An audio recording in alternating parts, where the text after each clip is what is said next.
Hare Hare Krishna Krishna Krishna Hare Hare Hare Rama Rama Rama Hare Hare Hare Krishna Krishna Krishna Hare Hare Hare Rama Rama Rama Hare Hare Hare Krishna Krishna Krishna Hare Hare Hare Rama Rama Hare Hare Hare Krishna Krishna Krishna Hare Hare Hare Rama Rama Hare Hare Hare Krishna Krishna Krishna Hare Hare Hare Rama Rama Hare Hare. Hare Krishna Mataji pranam. Hare Krishna Mataji pranam. Hare Krishna. Thank you Mataji. ഹരേ കൃഷ്ണ. എല്ലാവർക്കും പ്രണാമം. ഹരേ കൃഷ്ണ ഹരേ കൃഷ്ണ. ഓണാക്കി കൂടെ ഓരോരുത്തർ എല്ലാവരും black ബോക്സിലാണ്. ഹരേ കൃഷ്ണ ഹരേ കൃഷ്ണ. 11:30 നമ്മളെ ടൈമായി. Video ഓണാക്കാൻ സാധിക്കുന്നവരൊക്കെ video ഓണാക്കി. ഞാനിവിടെ നോക്കുമ്പോ എല്ലാവരും ഹരേ കൃഷ്ണ അല്ലെ. നമ്മള് വീഡിയോ ഓണാക്കാതിരിക്കുമ്പോ എങ്ങനെയാണ്? നമ്മള് മാത്രം ഇങ്ങനെയുണ്ടോ? ബാക്കി എല്ലാവരും ബ്ലാക്ക് ബോക്സ് ആയിട്ട് നമുക്ക് കാണും. ഹരേ കൃഷ്ണ. എല്ലാവർക്കും പ്രണാമം. ഹരേ കൃഷ്ണ. ഓം നമോ ഭഗവതേ വാസുദേവായ. ഓം നമോ ഭഗവതേ വാസുദേവായ. ഓം നമോ ഭഗവതേ വാസുദേവായ. ഓം അജ്ഞാനതിമിരാന്തസ്യ ജ്ഞാനാഞ്ജനാശലാകയ ചക്ഷുരുന്മീലിതം യേന തസ്മൈ ശ്രീഗുരവേ നമഃ. നമോ വിഷ്ണുപാദായ കൃഷ്ണപ്രേഷ്ഠായ ഭൂതലേ ശ്രീമതേ ഭക്തിവേദാന്ത സ്വാമിനിധി നാമിനേ. നമസ്തേ സാരസ്വതേ ദേവേ ഗൗരവാണി പ്രചാരിണേ നിർവിശേഷ ശൂന്യവാദി പാശ്ചാത്യദേശതാരിണേ. ജയ ശ്രീ കൃഷ്ണ ചൈതന്യ പ്രഭു നിത്യാനന്ദ ശ്രീ അദ്വൈത ഗദാധര ശ്രീവാസാദി ഗൗര ഭക്ത വൃന്ദ. ഹരേ കൃഷ്ണ കൃഷ്ണ കൃഷ്ണ ഹരേ ഹരേ ഹരേ രാമ രാമ രാമ ഹരേ ഹരേ. ഹരേ കൃഷ്ണ. ശ്രീ രാധാ ഗോവിന്ദ ടെമ്പിൾ ഇസ്കോൺ ബാംഗ്ലൂരിന്റെ ഭഗവത്ഗീത ക്ലാസ് എല്ലാവർക്കും സ്വാഗതം. ഹരേഷ്ണ മാതാജി. ഹരേഷ്ണ പ്രണാമം. ഹരേ കൃഷ്ണ. എല്ലാവർക്കും പ്രണാമം. അധ്യായം 17. ഹരേ കൃഷ്ണ. അധ്യായം 17 കുറച്ച് ശ്ലോകം എടുക്കാണ്ടായിരുന്നു അല്ലെ നമ്മള്. 22 വരെ എടുത്തു. 23-ാമത്തെ ഉണ്ട് അല്ലെ. നമ്മളെ എനിക്ക് ഏത് സംശയം ഉണ്ടായിരുന്നു ഏത് ക്ലാസ്സിലാണ്. എന്നാലും ഞാൻ അങ്ങനെ വിട്ടുപോയി.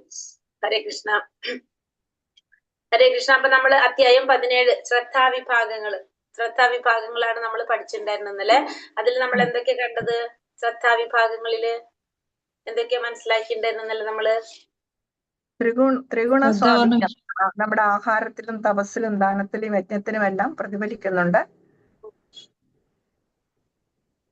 3 ഗുണത്തിലുള്ളവരുടെ ഭക്ഷണ രീതികളെ കുറിച്ച് കണ്ടു. ഇന്നലെ ഈ അധ്യായത്തിലല്ലേ കണ്ടത്? 3 ഗുണത്തിലുള്ളവരുടെ ഭക്ഷണ രീതി, ദാനത്തെ കുറിച്ച്, യജ്ഞത്തെ കുറിച്ച്, തപസ്സിനെ കുറിച്ച് അല്ലെ. 4 കാര്യങ്ങളാണ് നമ്മൾ ഈ അധ്യായത്തിൽ ഇന്നലെ കണ്ടത്. 3 തരത്തിലുള്ള തപസ്സുകളെ കുറിച്ച് കണ്ടു. ശാരീരിക തപസ്, വാഗ്മയ തപസ്, മാനസിക തപസ്. പിന്നെ ഭക്ഷണ രീതി പറഞ്ഞു. 3 ഗുണത്തിലുള്ളവരുടെ സത്വഗുണത്തിലുള്ളവര് എങ്ങനെയുള്ള ഭക്ഷണമാണ് ഇഷ്ടപ്പെടുന്നതെന്ന് പറഞ്ഞു. സാത്വികമായിട്ടുള്ള രീതിയിലുള്ള ഭക്ഷണം അല്ലെ ഇഷ്ടപ്പെടുന്നെന്ന് പറഞ്ഞു. രാജസികത്തിലുള്ളവർ ഏതാണ്? കൂടുതൽ എരിവ്, പുളിപ്പ് അങ്ങനെയൊക്കെയുള്ള ഭക്ഷണങ്ങളാണ് ഇഷ്ടപ്പെടുന്നതെന്ന് കണ്ടു. താമസികമായിട്ടുള്ളവരോ 3 മണിക്കൂർ മുന്നേ പാകം ചെയ്തതും പിന്നെന്താണ് കഴുകിയതും അതിന് എന്താ പറയാ നമ്മൾ വേറെ പഴയതും അവിശുദ്ധമായതും ദുർഗന്ധമുള്ളതുമായിട്ടുള്ള ആഹാരങ്ങളെല്ലാം കഴിക്കും. ഇഷ്ടപ്പെടുന്നത് കണ്ടു. എന്താ പറയുക യജ്ഞത്തെ കുറിച്ച് നമ്മൾ കണ്ടു. യജ്ഞങ്ങൾ എങ്ങനെയാ പറഞ്ഞത്? ഫലം ഉദ്ദേശിക്കാതെ ശ്രദ്ധയോടുകൂടി കർത്തവ്യം പ്രകാരവും കർത്തവ്യബോധത്തോടെ അനുഷ്ഠിക്കുന്ന യജ്ഞം. പിന്നെ അടുത്തത് രാജസികമായിട്ടുള്ളത് ഏതാണ്? സാധ്യമായ ഏതെങ്കിലും പ്രയോജനത്തിന് വേണ്ടിയോ ഗർവ് കാട്ടാനായോ അനുഷ്ഠിക്കപ്പെട്ട യജ്ഞം താമസം. അനുസരിക്കാതെ, പ്രസാദം വിതരണം ചെയ്യാതെ, മന്ത്രോച്ചാരണം ചെയ്യാതെ, പൂജാരിക്ക് ദക്ഷിണ കൊടുക്കാതെ, പിന്നെന്താണ് സ്വന്തം വിശ്വാസമില്ലാതെ ചെയ്യുന്നത് താമസികമായിട്ടുള്ള. പിന്നെ 3 തരത്തിലുള്ള തപസ്സിനെ കുറിച്ച് കണ്ടു നമ്മള്. പിന്നെ ദാനം പറഞ്ഞു നമ്മള്. അതുപോലെ തന്നെ തപസ്സും പറഞ്ഞു. ദാനത്തിൽ നമ്മൾ താമസികമായിട്ടുള്ള ദാനത്തിൽ നമ്മൾ പറഞ്ഞെന്താണ്? ഒന്ന് അർഹതപ്പെട്ടവർക്ക്, അർഹതയില്ലാത്തവർക്ക് കൊടുക്കുന്ന ദാനം, അർഹതയുള്ളവർക്ക് ആദരം കൂടാതെ കൊടുക്കുന്ന ദാനം എന്താണ്? താമസികമായിട്ടുള്ള ദാനാണ് നമ്മൾ കണ്ടത്. പിന്നെന്താണ്? അപ്പൊ 20 വരെ നമ്മൾ എത്തിയത്. 22 വരെ. ദാനവും കഴിഞ്ഞു 23 തൊട്ടില്ല. അപ്പൊ ഇതിലെടുത്ത് നമുക്ക് മനസ്സിലായോ? ക്വസ്റ്റ്യൻ ആൻസർ നോക്കിയിട്ടുണ്ടായിരുന്നു എല്ലാവരും? കണ്ടു.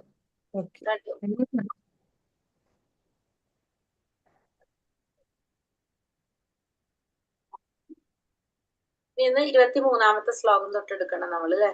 അതെ.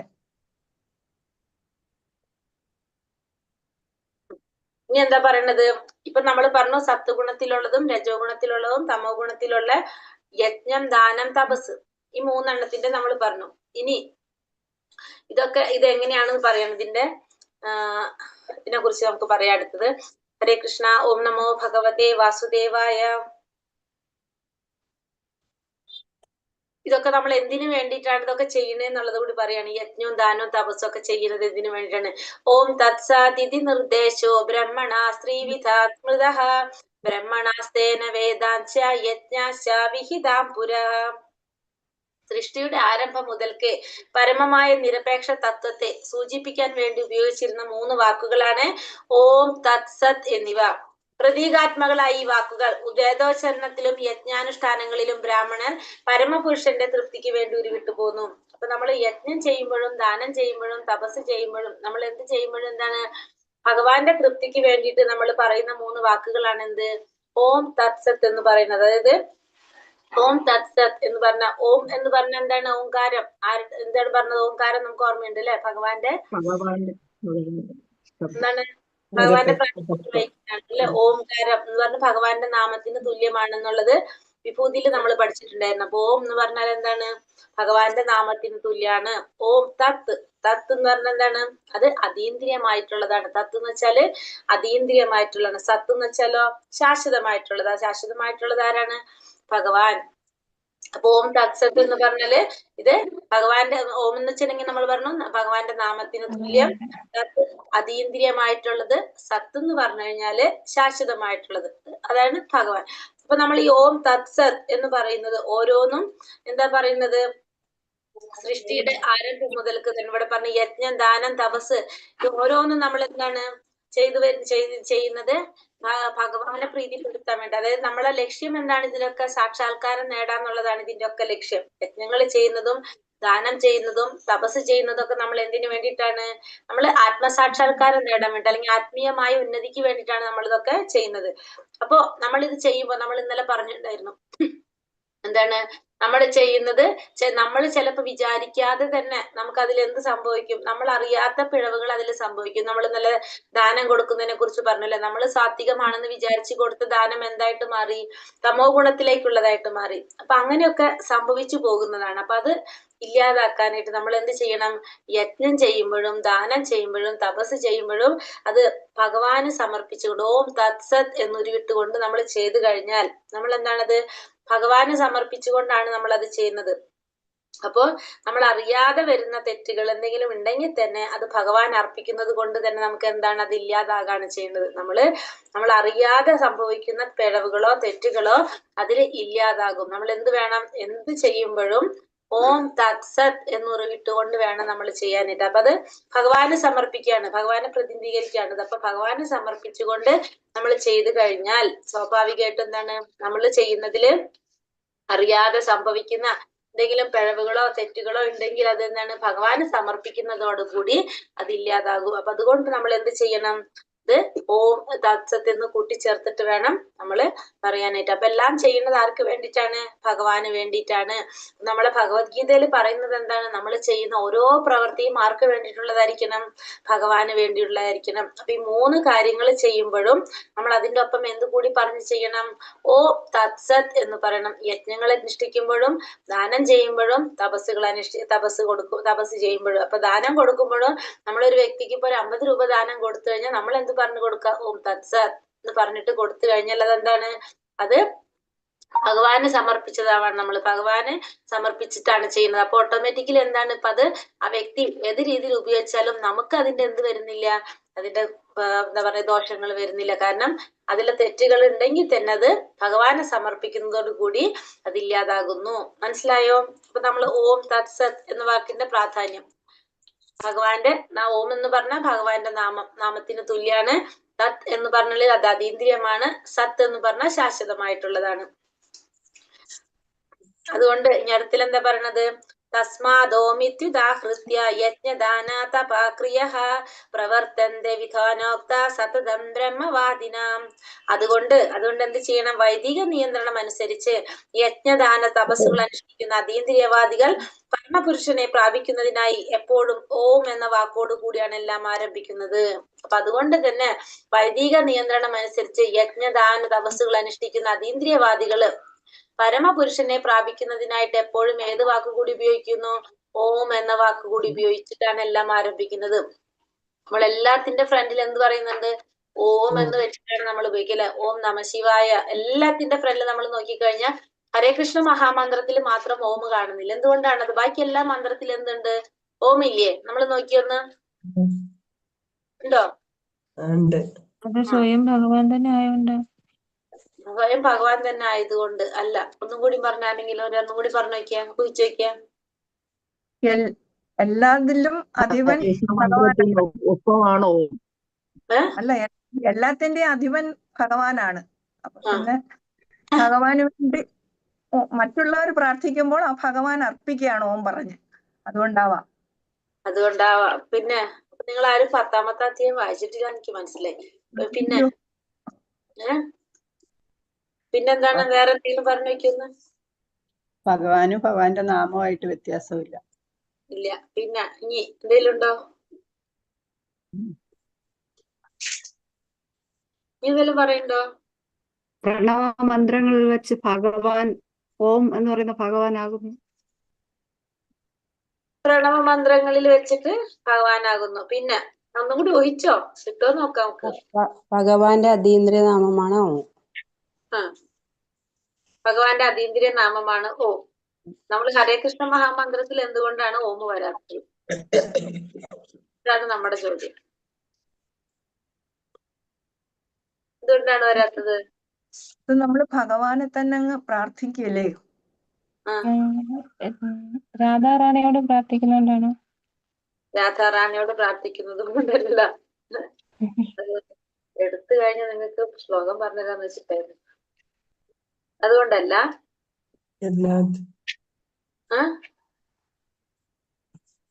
പറഞ്ഞ ആരോ പറയുമ്പോ തന്നെ ഭഗവാനിലല്ലേ എല്ലാവരും നിറഞ്ഞിരിക്കണം. അപ്പൊ ഇനി പ്രത്യേകിച്ച് പറയേണ്ട ആവശ്യമില്ലല്ലോ. ഭഗവാന്റെ ഭഗവാന്റെ നാമത്തിന് തുല്യമാണ് ഓം ബ്രഹ്മം എന്നുള്ള അല്ലേ ആ ശ്ലോകം തുടങ്ങുന്നത് മാതാജി? ഏത്? അപ്പം ഓം എന്നുള്ളത് ബ്രഹ്മമല്ലേ? അതുകൊണ്ടാണോ? അല്ല, അതില് പറയുന്നുണ്ട്, നമ്മളെ ഭഗവത്ഗീതയിൽ പറയുന്നുണ്ട്. അതായത് ഹരേ കൃഷ്ണ മഹാമന്ത്രത്തില് ഓം അന്തർലീനമാണ്. നമ്മൾ പ്രത്യേകിച്ച്, കാരണം മഹാമന്ത്രാണിത്. ആ മഹാമന്ത്രത്തില് ഓം അന്തർലീനമായത് കൊണ്ട് പിന്നെ നമുക്ക് എന്ത് പറയേണ്ട ആവശ്യമില്ല. വീണ്ടും അതിന്റെ കൂടെ നമുക്ക് ഓം എന്ന് വീണ്ടും പറയേണ്ട ആവശ്യമില്ല. ഹരേ കൃഷ്ണ മഹാമന്ത്രത്തില് നമ്മള് അത് ഏത് ശ്ലോകാന്നാ ഞാൻ നോക്കുന്നത്. ഞാൻ കണ്ട് മനസ്സിലാവുന്നില്ല, എനിക്ക് ഓർമ്മ വരുന്നില്ലേ തന്നെ. ഇപ്പൊ ഭഗവത്ഗീത ആരും വായിച്ചിട്ടില്ലല്ലേ? അധ്യായം എടുത്തപ്പോഴും നിങ്ങള് ഭഗവത്ഗീത വായിക്കുന്നുണ്ട്, പക്ഷെ മറന്നു പോകുന്നതിന് എന്ത് ചെയ്യും മാതാജി? മറവി കൂടല.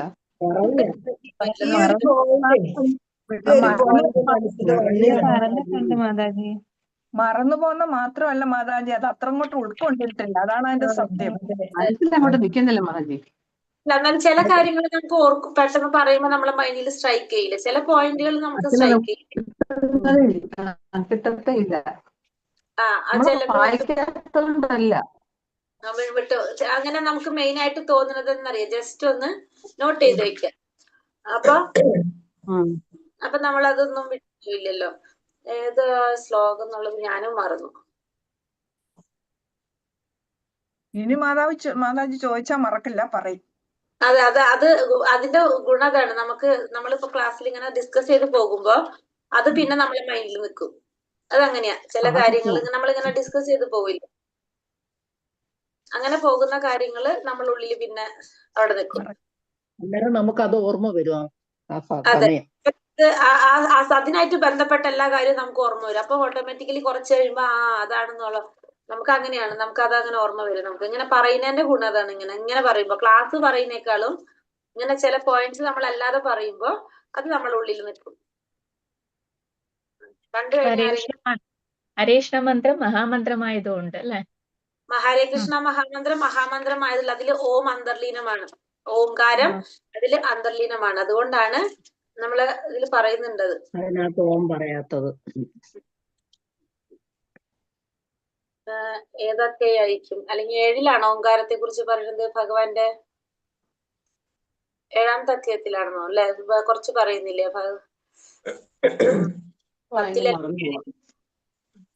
7-ലായിരിക്കും. ഒരു മിനിറ്റ് പറയുന്നില്ലേ കുറച്ച് വിഭൂതികളെ കുറിച്ച് ഭഗവാൻ? വിഭൂതികളിനകത്ത് പറയുന്നുണ്ട്. അല്ല, വിഭൂതികൾ 7-ാമത്തെ അധ്യായത്തിലും സൂചന കൊടുക്കുന്നില്ലേ?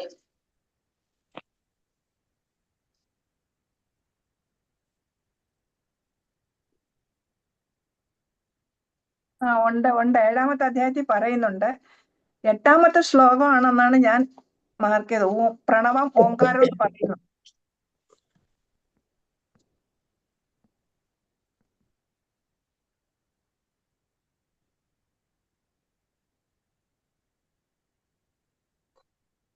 പ്രണവ സർവവേദീഷു ശബ്ദഖ്യ പൗരുഷം ദൃശു.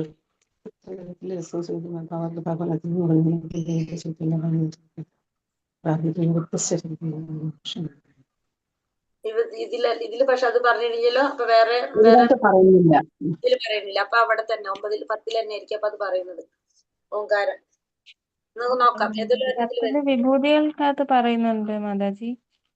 ഇവിടെ പറയണേ വിഭൂതിക്കകത്ത് പറയുന്നുണ്ട്, അതേ ഉള്ളൂ. വിഭൂതിക്കകത്ത് എവിടെ പറയണു? ഓംകാരം ഭഗവാൻ തന്നെയാണെന്ന് പറയുന്നുണ്ട്, അതേ എത്ര ഉള്ളൂ. ശ്ലോകത്തില്?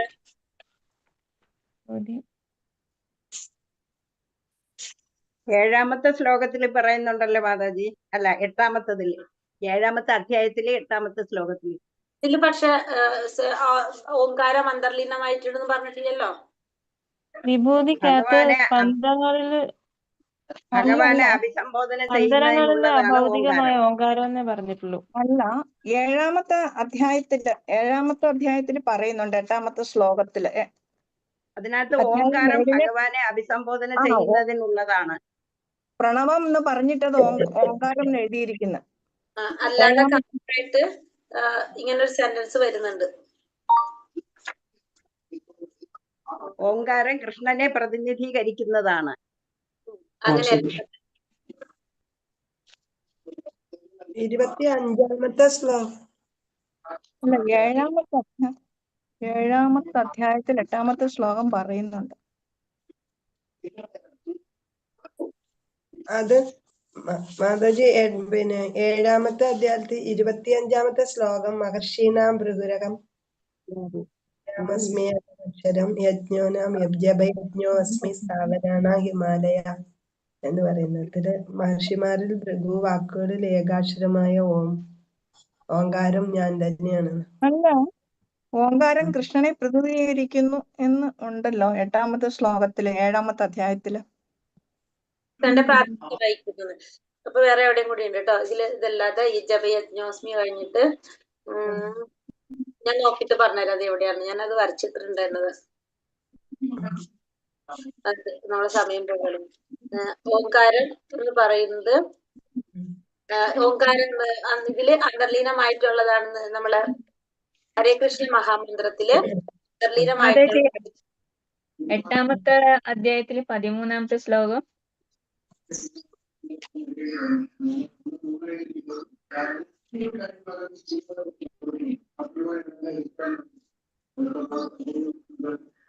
ഓംകാരവും ബ്രഹ്മവും ഭഗവാൻ കൃഷ്ണനും വിഭിന്നങ്ങളല്ലെന്ന് ഇവിടെ വ്യക്തമാക്കിയിരിക്കുന്നു. എന്താ എങ്ങനെ യോഗസ്ഥനാകാന്നുള്ളതിനകത്ത് പറയുന്നതല്ലേ. ഹരേകൃഷ്ണ മന്ത്രം ഉരുവിട്ട് മരിക്കണം തീർച്ചയായും. Thank you Mataji. അതിൽ പറയുന്നത് 8-ാമത്തെ അധ്യായത്തില് 13-ാമത്തെ ശ്ലോകം. ഓംകാരം ബ്രഹ്മവും ഭഗവാൻ കൃഷ്ണൻ ഒന്ന് തന്നെ. കൃഷ്ണന്റെ അവ്യക്തഗത ശബ്ദം ഓംകാരം അങ്ങനെ പറയുന്നുണ്ടല്ലോ മാതാജി. അത് കഴിഞ്ഞിട്ട് എഴുതിയിട്ടുണ്ട് ഹരേ കൃഷ്ണ മന്ത്രത്തിൽ ഓംകാരം അന്തർലീനമാണ്. ഈ യുഗത്തിലേക്ക് നിർദ്ദേശിക്കപ്പെട്ടത് ഹരേ കൃഷ്ണ മന്ത്രോച്ചാരണം. ജീവിതാന്ത്യത്തിൽ ഹരേ കൃഷ്ണ കൃഷ്ണ കൃഷ്ണ ഹരേ ഹരേ ഹരേ രാമ രാമ രാമ ഹരേ ഹരേ എന്ന മഹാമന്ത്രം ഉരുവിട്ട് മരിക്കുമ്പോൾ തീർച്ചയായും ആധ്യാത്മിക ലോകങ്ങളിലെത്തും. വേഗം പറഞ്ഞ് പരമഗതിയെ പ്രാപിക്കുന്നു. ആധ്യാത്മിക ലോകങ്ങളിലെത്തും എന്ന് പറയുന്നു. മനസ്സിലായോ? അപ്പൊ ഹരേ കൃഷ്ണ മഹാമന്ത്രത്തിൽ എന്തുകൂടി ഉണ്ട്? ഓംകാരം. ഓംകാരം ഉണ്ട്. അന്തർലീനമായി. ഓംകാരം അന്തർലീനം.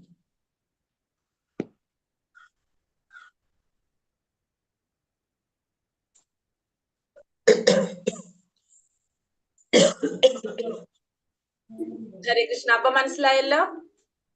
ഇതാരും മറക്കൂല. കാരണം നമ്മളൊരു 5 മിനിറ്റ് ഇതിന് വേണ്ടിട്ട് ചെലവാക്കും എല്ലാവരും, അല്ലെ? നോക്കാൻ വേണ്ടിട്ട്. അതിൽ കൂടുതൽ പോയില്ല നമ്മളെ സമയം. പിന്നെ പക്ഷെ മനസ്സിലായല്ലോ മാതാജി. സമാധാനം. ഇത് ഡിസ്കഷന്റെ ഗുണം അതാണ്. ഇങ്ങനെ ക്ലാസ്സിനേക്കാളും കൂടുതൽ നമുക്ക് ഗുണം ചെയ്യുന്നത് ഇതാണ്, ഇങ്ങനത്തെ കാര്യങ്ങൾ. അപ്പൊ നമ്മൾ എന്താണ്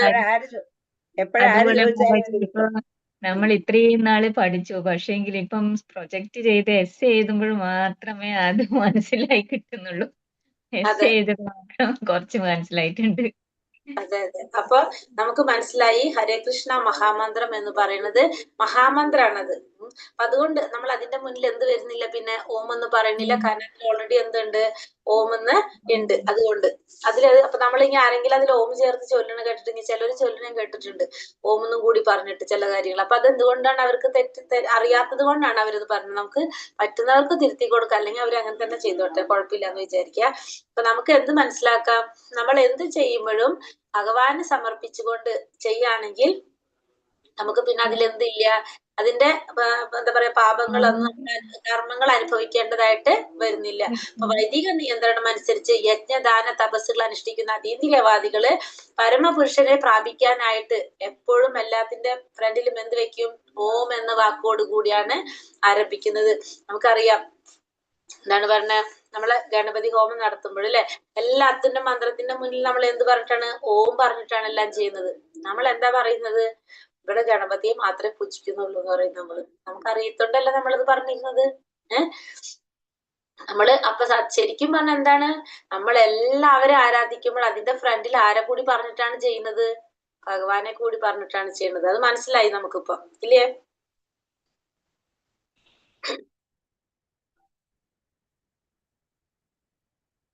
അടുത്തത് എന്താ പറഞ്ഞത്?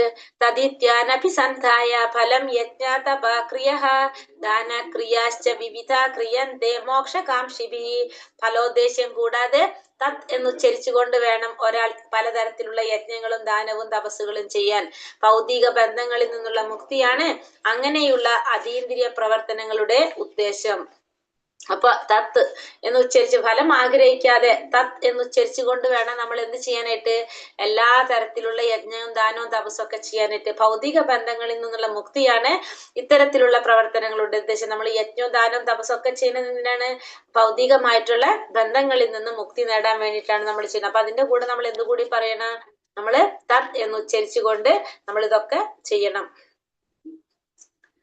സദ്ഭാവേ സാധുഭാവേ ച സദിത്യേതത് പ്രയുജ്യത്തെ പ്രശസ്തേ കർമ്മണി തഥാ സച്ഛബ്ദ പാർത്ഥയുജ്യത്തെ യജ്ഞേ തപസ്സി ദാനേ ച സ്ഥിതി സദിതി ചോച്യത്തെ കർമ്മ ചൈവ തദർത്ഥീയം സദിത്യോ വാഭിധീയതേ. നിരപേക്ഷ തത്വമാണ് ഭക്തിപൂർവം ചെയ്യപ്പെടുന്ന യജ്ഞത്തിന്റെ ലക്ഷ്യം. സത്ത് എന്ന വാക്ക് അതിനെ സൂചിപ്പിക്കുന്നു. അപ്പൊ സത്ത് എന്ന് പറഞ്ഞ നമ്മൾ എന്താ പറഞ്ഞത്? സത്ത് എന്താണ്? ഹരേ കൃഷ്ണ. ശാശ്വതമായിട്ടുള്ളത് ആരാണ്? ഭഗവാൻ. അപ്പൊ സത്ത് എന്ന് വെച്ചാൽ ആരാണ്? ഭഗവാനാണ് കേട്ടാ. സത്ത് എന്ന് വെച്ചാല് ഭഗവാനാണ്. അപ്പൊ നിരപേക്ഷ തത്വമാണ് ഭക്തിപൂർവം ചെയ്യപ്പെടുന്ന യജ്ഞത്തിന്റെ ലക്ഷ്യം. അപ്പൊ നിരപേക്ഷ തത്വം അതാരാണ്? സത്ത് എന്ന വാക്ക് അതിനെ സൂചിപ്പിക്കുന്നത്. അത് ഭഗവാനെ സൂചിപ്പിക്കുന്നു, ശാശ്വതമായിട്ടുള്ളതിന്. ആ വിധത്തിലുള്ള യജ്ഞം അനുഷ്ഠിക്കുന്നവനെയും സത്ത് എന്ന് പറയും. അപ്പൊ അങ്ങനെ ഭഗവാന് വേണ്ടിയിട്ട് യജ്ഞങ്ങൾ അനുഷ്ഠിക്കുന്നതാണെങ്കിൽ നമ്മൾ എന്ത് പറയാം? സത്ത് എന്ന് പറയും. ബുദ്ധി പുത്ര, നിരപേക്ഷ സ്വഭാവം അനുസരിച്ചുള്ള മറ്റു പ്രവർത്തികളെ പോലെ യജ്ഞദാന തപോ കർമ്മങ്ങൾ ഭഗവത് പ്രസാദത്തിന് വേണ്ടി ചെയ്യുന്നതാണ്. അപ്പൊ ഇതൊക്കെ നമ്മൾ ചെയ്യുന്നത് എന്തിനാണ്? ഭഗവത് പ്രസാദത്തിന് വേണ്ടിയിട്ട്, ഭഗവാന്റെ കാരുണ്യത്തിന് വേണ്ടിയിട്ട് നമ്മൾ ചെയ്തു വരുന്നതാണ് എന്ത്? യജ്ഞോ ദാനോ തപസ്സുകളെല്ലാം തന്നെ. അപ്പൊ നമ്മൾ എപ്പോഴൊക്കെയാണ് നമ്മളത് ചെയ്യുന്നത്? യജ്ഞങ്ങൾ ഇതിൽ എടുത്തു പറയുന്ന 2 കാര്യങ്ങൾ പറയുന്നത്, ഒന്ന് ദീക്ഷാ സമയത്ത്. ദീക്ഷ സ്വീകരിക്കുമ്പോൾ നമുക്ക് രണ്ടാമത്തെ ഒരു ജന്മാണ് കിട്ടുന്നത്. ആദ്യത്തെ ഒരു ജന്മല്ല, അടുത്തൊരു ജന്മം, രണ്ടാമത്തെ ജന്മാണ് ദീക്ഷ സ്വീകരിക്കുമ്പോൾ നമുക്ക് കിട്ടുന്നത്. ആ സമയത്തും പിന്നെ പൂണൂല് ധരിക്കുക. പൂണൂല് ധരിക്കുമ്പോ ഈ 2 സമയത്തും നമ്മൾ എന്ത് ചെയ്യണം? പരമപുരുഷനെ ലക്ഷ്യമാക്കിയുള്ള ഏത് യജ്ഞത്തിലും നമ്മൾ എന്ത് ചെയ്യണം? ഓം തത്സത്ത് എന്ന് മന്ത്രം ജപിക്കണം. അങ്ങനെയായിരിക്കണം ചെയ്യേണ്ടതെന്നാണ് വിധി പറയുന്നത്. അപ്പൊ അങ്ങനെ അടുത്ത ശ്ലോകം, ലാസ്റ്റ് ശ്ലോകത്തിലത്തെ അശ്രദ്ധയാഹുതം ദത്തം തപസ്തപ്തം കൃതച്ചയത് അസദിത്യുച്യതേ പാർത്ഥ നച്ച തത്പ്രേത്യ നോ ഇഹ. ഇനിയോ പരമപുരുഷനിൽ വിശ്വാസം കൂടാതെ, ഇപ്പൊ ഇതൊന്നും ചെയ്യുന്നത് വിശ്വാസികളെ കാര്യം പറയണത്, അവിശ്വാസികളെ കുറിച്ച് പറയാണ്. ഇനി ഭഗവാനിൽ വിശ്വാസം ഇല്ലാതെ യജ്ഞം ദാനവും തപസ്സും ചെയ്തു കഴിഞ്ഞാൽ അതെന്താണ്? അത് അസത്തായി മാറും. സത്തല്ല, അത് അസത്തായിട്ട് മാറും. ഇത്തരം കർമ്മങ്ങൾ ഇഹലോകത്തിലും പരലോകത്തിലും നിഷ്പ്രയോജനങ്ങളാണ്. അപ്പൊ ഭഗവാനിൽ വിശ്വാസം ഇല്ലാതെ യജ്ഞം ചെയ്താലും ദാനം ചെയ്താലും തപസ് ചെയ്താലും അതുകൊണ്ട് എന്താണ്? അതുകൊണ്ട് ഒരു കാര്യമില്ല, അത് ഒരു പ്രയോജനമില്ലാത്തതാണ്. വെറുതെ സമയം പോകാന്നല്ലാതെ അതിന് യാതൊരു കാര്യമില്ല. അത് നമ്മൾ എന്ത് പറയണത്? അസത്ത് എന്നറിയപ്പെടും. അപ്പൊ നമ്മൾ കൃഷ്ണാവബോധത്തോടെ ആയിരിക്കണം എല്ലാതും ചെയ്യേണ്ടത്. യജ്ഞം അനുഷ്ഠിക്കേണ്ടതും ദാനം ചെയ്യേണ്ടതും തപസ് ചെയ്യേണ്ടതും കൃഷ്ണാവബോധത്തോടെ ആയിരിക്കണം. അപ്പൊ യജ്ഞവും ദാനവും തപസ്സും ഭഗവാന് വിശ്വാസം അർപ്പിച്ചുകൊണ്ട് ഭഗവാന് വേണ്ടിയിട്ടായിരിക്കണം ചെയ്യേണ്ടത്. അല്ലാത്തത് നമ്മൾ എവിടേക്ക് നയിക്കും? നമുക്ക് നിഷ്പ്രയോജനമാണ്. നമുക്ക് അതുകൊണ്ട് യാതൊരു പ്രയോജനമുള്ളത് അസത്താണെന്ന് പറയുന്നു. ഹരേ കൃഷ്ണ കൃഷ്ണ കൃഷ്ണ ഹരേ ഹരേ, ഹരേ രാമ രാമ രാമ ഹരേ ഹരേ. ഹരേ കൃഷ്ണ. അപ്പൊ ഈ അധ്യായത്തില് നമുക്ക് മനസ്സിലായോ ഈ പറഞ്ഞ ലാസ്റ്റ് ശ്ലോകങ്ങളും? എല്ലാവരുടെ ഫാനും ചെമരും സീലിംഗ് ഒക്കെ ഞാൻ കാണുന്നുണ്ട്. എന്നെ കാണുന്നില്ലയോ? എല്ലാവരും ഫാനും സീലിംഗ് ഒക്കെ കാണുന്നുണ്ട്. 3-4 പേരെ ശരിക്കും കാണുന്നുണ്ട്. ഞാൻ നോക്കുമ്പോ ഓണാക്കിയൊക്കെ വെച്ചിട്ടുണ്ട്, പക്ഷെ ആരും അവിടെ കാണുന്നില്ല. എല്ലാവരും എല്ലാം പറഞ്ഞത് ഇങ്ങനെ പെട്ടെന്ന് ഞാൻ നോക്കിയപ്പോ കണ്ടത്, അതുകൊണ്ട് പറഞ്ഞതാ. അപ്പൊ നമ്മള് ഈ അധ്യായത്തില് ക്വസ്റ്റ്യൻ ആൻസർ നോക്കാനുണ്ട്. ലാസ്റ്റ് നോക്കാം അല്ലെ? അറിയുന്നതല്ലേ, നമുക്ക് ലാസ്റ്റ് നോക്കിയാൽ മതില്ലേ?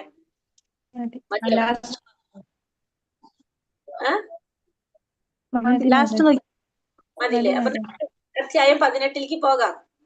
തുടങ്ങാം. ഇതില് സംശയങ്ങൾ എന്തെങ്കിലും ഉണ്ടോ?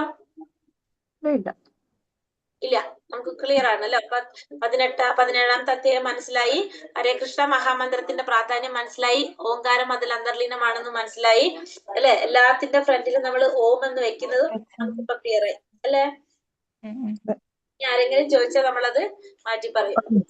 പിന്നെ ഒരു കാര്യം കൂടി ഞാൻ ചോദിക്കട്ടെ, ഇവിടെ നമ്മൾ ആരാണ്? വിഘ്നേശ്വരൻ ഉണ്ടല്ലോ. നമ്മൾ വിഘ്നേശ്വരൻ എന്നാ പറയല്ലേ? എല്ലാ വിഘ്നങ്ങളും മാറ്റിത്തരുന്നവനാണെന്ന് പറയുന്നത്. അപ്പൊ വിഘ്നേശ്വരൻ എന്തുകൊണ്ടാണ് ആ വിഘ്നങ്ങൾ മാറ്റാൻ സാധിക്കുന്നത്? അറിയാവോ?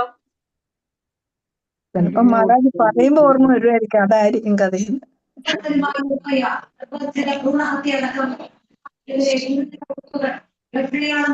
ക്രൂരമായി പീഡിപ്പിച്ച് പുറത്തു പറഞ്ഞാൽ ജീവിതം നശിപ്പിക്കുമെന്നും രാഹുലിന്റെ ഭീഷണി. പാലക്കാട്ടെ ഫ്ലാറ്റിൽ വെച്ച് ലളിത മാതാജി അവിടെ എന്താ 2 മണിയുണ്ടല്ലോ? ഹരേ കൃഷ്ണ. ഹരേ കൃഷ്ണ മാതാജി. ഹരേ കൃഷ്ണ മാതാജി പറഞ്ഞ കേട്ടില്ല. കേൾക്കില്ല. അവിടെ 2 മണി നടക്കണ്ടല്ലോ എന്ന് ഞാൻ ചോദിച്ചത്. ഇവിടെ വേറെ എന്തോ കൂടി ഓണാക്കി വെച്ചിട്ട് അതും കേൾക്കണ്ട. ഞങ്ങളും കേട്ടോട്ടെ. അത് ഹോളില്ല, ഇത് ഞാൻ റൂമിലായിരിക്കുന്നേ, അതിന്റെ സൗണ്ട് അങ്ങോട്ട് വരുന്നേ. ഹരേ കൃഷ്ണ. അപ്പൊ കുറച്ചേക്കണേ ചെയ്തോട്ടെ, അല്ലെങ്കിൽ നാളെ തൊട്ട് ക്ലാസ്സിൽ കേട്ടില്ല. നമ്മള് എന്താ പറഞ്ഞത്? വിഘ്നേശ്വരൻ നമ്മള് ബ്രഹ്മസംഹിത കേട്ടിട്ടില്ലേ? ബ്രഹ്മസംഹിത ബ്രഹ്മാവ് പറയുന്നത് ഇല്ലേ? ബ്രഹ്മസംഹിതയിൽ 2 വരികളുണ്ട്. അതായത് എന്താണ് പറയണത്? യത്പാദ പല്ലവ യുഗം വിനിതായ കുംഭ ദ്വന്ദ്വ പ്രണാമ സമയേ സഗണാതിരാജ വിഘ്നാൻ വിഹന്തു മലമസ്യ ജഗത്രയസ്യ ഗോവിന്ദമാദിപുരുഷം തമഹം ഭജാമി. അതായത് വിഘ്നങ്ങൾ മാറ്റാൻ നമ്മൾ വിഘ്നേശ്വരനെ പ്രാർത്ഥിക്കുന്നില്ല, വിഘ്നങ്ങൾ മാറ്റിത്തരണേ മാറ്റിത്തരണേന്ന്. ആ വിഘ്നേശ്വരൻ എന്താ ചെയ്യുന്നതെന്നറിയാം? വിഘ്നങ്ങൾ മാറ്റാൻ വേണ്ടിട്ട് ഭഗവാന്റെ ഇവിടെ പറയുന്നതാണ് ഭഗവാനിലെ പാദങ്ങളിൽ പിടിച്ചിരിക്കുക. അല്ലാണ്ട് വിഘ്നേശ്വരന് അത് പറ്റില്ല. അപ്പൊ വിഘ്നേശ്വരൻ 3 ലോകങ്ങളുടെയും പുരോഗമനത്തിൽ വരുന്ന തടസ്സങ്ങൾ സംഹരിക്കാനുള്ള ശക്തി ലഭിക്കാൻ വേണ്ടിയിട്ട് ഗണേശൻ ആരുടെ പാതാരവിന്ദങ്ങളെയാണോ ആനത്തലയിൽ നിന്ന് മുളച്ചു നിൽക്കുന്ന കൊമ്പുകളാൽ എപ്പോഴും പിടിച്ചുകൊണ്ടിരിക്കുന്നത് ആ പരമപുരുഷനായ ഗോവിന്ദനെ ഞാൻ സ്മരിക്കുന്നു. മനസ്സിലാവുണ്ടോ? അപ്പൊ വിഘ്നേശ്വരനും ആ ഒരു കഴിവ് കിട്ടുന്നത് എങ്ങനെയാണ്? ഭഗവാനെ പിടിച്ചു വെച്ചിരിക്കുക അവരൊക്കെ. കാരണം ആ കഴിവ് കിട്ടാണ്ട്. എന്നാലേ നമ്മൾ വിഘ്നേശ്വരനോട് പ്രാർത്ഥിക്കുമ്പോൾ വിഘ്നേശ്വരൻ അത് സാധിച്ചു തരാൻ പറ്റണമെങ്കിൽ എന്ത് വേണം? ഭഗവാനെ പിടിച്ചു വെക്കണം. അപ്പൊ അങ്ങനെ സംഹരിക്കാനുള്ള തടസ്സങ്ങൾ മാറ്റാനുള്ള ശക്തി ലഭിക്കാൻ വേണ്ടിയിട്ട് ഭഗവാന്റെ പാതാരവിന്ദങ്ങളെ പിടിച്ചു വെച്ചിരിക്കുക കൊമ്പുകൾ കൊണ്ട്. മനസ്സിലായോ? അപ്പൊ പറഞ്ഞു വരുന്നത് വെച്ചിട്ടുണ്ടെങ്കിൽ എല്ലാവരും ആരെ പിടിച്ചു വെച്ചിരിക്കുകയാണ്? ഭഗവാനെ പിടിച്ചു വെച്ചിരിക്കുക. നമുക്ക് അറിയാത്തത് കൊണ്ട് നമ്മൾ മാത്രം ഇവരൊക്കെ പിടിച്ചു വെച്ചു. അപ്പൊ നമുക്കിപ്പോ മനസ്സിലാവുമ്പോ ഇവരോടൊക്കെ പറയേണ്ടത് ഇത് തന്നെയാണ്. നിങ്ങൾ എങ്ങനെയാണ് ഇതൊക്കെ ചെയ്യാൻ സാധിക്കുന്നത് അതേപോലെ നമുക്കും ചെയ്യാനായിട്ട് പറ്റണേന്ന്. ഓരോരുത്തരെ നമ്മൾ എടുത്തു വരുമ്പോ നമുക്ക് മനസ്സിലാക്കാം എല്ലാവരും എന്താ ചെയ്യുന്നത്? ഭഗവാനെ പിടിച്ചു വെച്ചിരിക്കുകയാണ്. ഭഗവാനെ പിടിച്ച് പ്രാർത്ഥിച്ചുകൊണ്ടിരിക്കുകയാണ് എല്ലാവരും. അപ്പൊ നമുക്കും എന്താണ് ചെയ്യേണ്ടത്? നമ്മളും ഇത് തന്നെ ചെയ്യണം. കാരണം ദേവന്മാർക്കൊക്കെ അറിയുന്ന വെച്ചാൽ അവര് നമ്മളെക്കാളും ഉയർന്ന ജീവാത്മാക്കളായതുകൊണ്ട് ആ പെർസെന്റേജ് ഒക്കെ ഇപ്പൊ PDF കിട്ടിയൊരു വായിച്ചു നോക്കിയെങ്കിൽ അറിയാൻ പറ്റും. നമ്മുടെ ജീവാത്മാക്കളിൽ നമുക്ക് എത്ര പെർസെന്റേജ് ആണുള്ളത്, ദേവന്മാരുടെ എത്ര പെർസെന്റേജ് ആണ്? 80% തോന്നുന്നുണ്ട്. നമ്മള് 86-87% ആയിക്കഴിഞ്ഞാൽ നമുക്ക് 80% ഉണ്ടോ? 80 അല്ലേ? നമുക്ക് 80%. അപ്പൊ വായിച്ചു നമുക്ക് 80%. അപ്പൊ നമുക്കത് ദേവന്മാരുടെ ലെവലിലേക്ക് എത്തണമെങ്കിൽ നമുക്ക് എത്ര? 86 വേണ്ടത്. ബ്രഹ്മാവിന്റെ ലേക്ക് എത്തണമെങ്കിൽ 86 അങ്ങനെയാണ്ടല്ലേ പറഞ്ഞത്? അത് പറഞ്ഞില്ല. 86 മതി. 86 മതി. 6% അങ്ങനത്തെ 6% ആയിരിക്കും അത്. അപ്പൊ പക്ഷെ നമുക്ക് എത്താൻ പറ്റും. നമ്മളൊക്കെ എല്ലാവരും ആ ലെവലിലേക്ക് എത്തും. നമുക്ക് എത്താൻ പറ്റും. പക്ഷെ അത്രയും നമ്മള് ഈ പറഞ്ഞ പോലെ 6% അങ്ങനത്തെ ആയിരിക്കും അത്.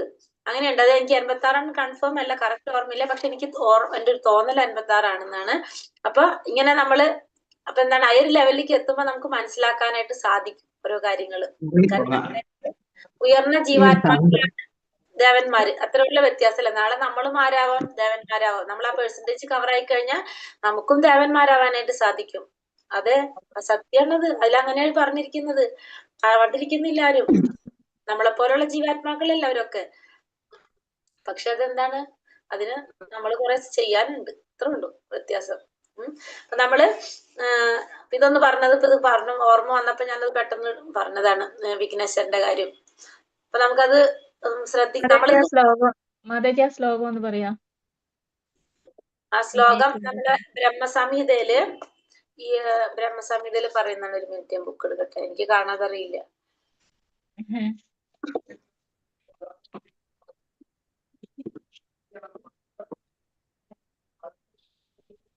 ശ്ലോകം പറയുന്നത് ഇതില് ഇടുവോ? ഫോട്ടോ എടുത്തിട്ട് പ്ലീസ്.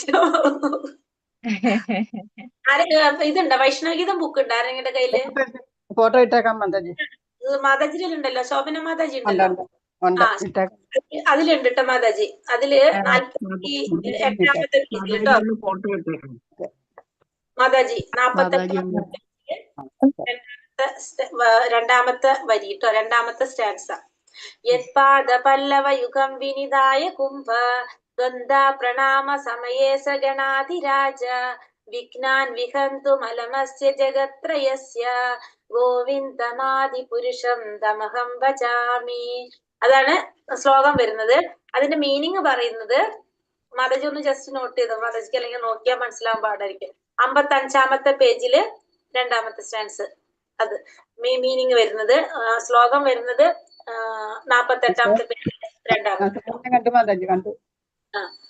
അപ്പൊ മാതാജി ഇട്ട് തരും. ഹരേ കൃഷ്ണ. ഞാൻ മടിയല്ല, മറന്നു പോകും. ഇങ്ങനെ ഓരോന്ന് ചെയ്ത് പിന്നെ അത് ഒരു ചെറിയൊരു ഇത് വരുന്നോട്ടാ പറഞ്ഞത് കേട്ടോ. ഹരേ കൃഷ്ണ. ഹരേ കൃഷ്ണ. അപ്പൊ നമ്മള് ഇനി 18-ാമത്തെ അധ്യായത്തിലേക്ക് പോകാം നമുക്ക്. ഹരേ കൃഷ്ണ. സന്യാസത്തിന്റെ പരിപൂർണത, ലാസ്റ്റ് അധ്യായമാണ് നമ്മുടെ 18-ാമത്തെ അധ്യായം. ഹരേ കൃഷ്ണ. ഓം നമോ ഭഗവതേ വാസുദേവായ. ശ്രീ ശ്രീ രാധാ ഗോവിന്ദ് കി ജയ്. ശ്രീല പ്രഭുപാദ് കി ജയ്. അപ്പൊ ഇവിടെ ഹരേ കൃഷ്ണ പറഞ്ഞു എന്തെങ്കിലും. ഉണ്ട്. തെളിച്ചക്കുറവുണ്ട്. എന്നോടാണോ? തെളിച്ചക്കുറവുണ്ട്. ഞാൻ പുസ്തകം നോക്കിയാൽ മതിയല്ലോ മാതാജി? മതി മതി മതി മതി നോക്കിയാ മതി. അപ്പൊ ഇവിടെ എന്താ നമ്മളടുത്ത് പറയുന്നത്? ഈ കഴിഞ്ഞ അധ്യായത്തിൽ നമ്മള് യജ്ഞത്തെ കുറിച്ചും ദാനത്തെ കുറിച്ചും തപസ്സിനെ കുറിച്ചൊക്കെ നമ്മൾ പറഞ്ഞു അല്ലെ? ഭഗവാൻ അർജുനന് പറഞ്ഞു കൊടുത്തു. ഇനി ഈ അധ്യായത്തില് സന്യാസത്തിന്റെ പരിപൂർണത, ഇനി ത്യാഗത്തെ കുറിച്ചും സന്യാസത്തെ കുറിച്ചും ഒക്കെ അറിയാനായിട്ട് ആരാഗ്രഹിക്കാണ്? അർജുനൻ ആഗ്രഹിക്കുകയാണ്. അതാണ് 18ാമത്തെ അധ്യായത്തില് ഭഗവാൻ ഇനി പറയുന്നത്. 18ാമത്തില് ഇതിന്റെ കണ്ടിന്യൂവേഷൻ ആയിട്ട് ഇങ്ങനെ പോകുന്നതാണ്. അപ്പൊ നമുക്ക് നോക്കാം. അർജുന ഉവാച സന്യാസസ്യ മഹാബാഹോ തത്വമിച്ഛാമി വേദിതും ത്യാഗസ്യ ച ഋഷികേശ പൃഥകേശീനിഷൂദന.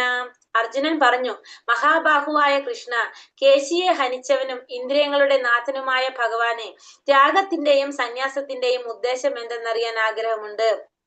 അപ്പൊ അർജുനൻ ഭഗവാനോട് എന്താ വിളിക്കുന്ന? ഒന്ന് കേശിയെ ഹനിച്ചവൻ, കേശി നിഷൂദന എന്നാ പറയുന്നത് അല്ലെ? സന്യാസ മഹാബാഹോ തത്വമിച്ഛാമി വേദിതും ത്യാഗസ്യ ച ഋഷികേശ. ഒരു പേരെന്താ വിളിക്കുന്നത്? ഋഷികേശ എന്നാ ഭഗവാനെ വിളിക്കുന്നത്. പിന്നെ കേശി നിഷൂദന, 2 പേര് ഭഗവാൻ ഇവിടെ വിളിക്കുന്നുണ്ട്. ഇതിനെ 2 പേര് ഭഗവാനെ വിളിച്ചത് ഇവിടെ 2 തരത്തിൽ വിളിച്ചത്. ഒന്ന് ഋഷികേശ എന്ന് വിളിക്കുന്നുണ്ട്, പിന്നെ കേശി നിഷൂദന എന്ന് വിളിക്കുന്നുണ്ട് അല്ലെ? ഋഷികേശ എന്ന് വെച്ചാൽ എന്താണ്?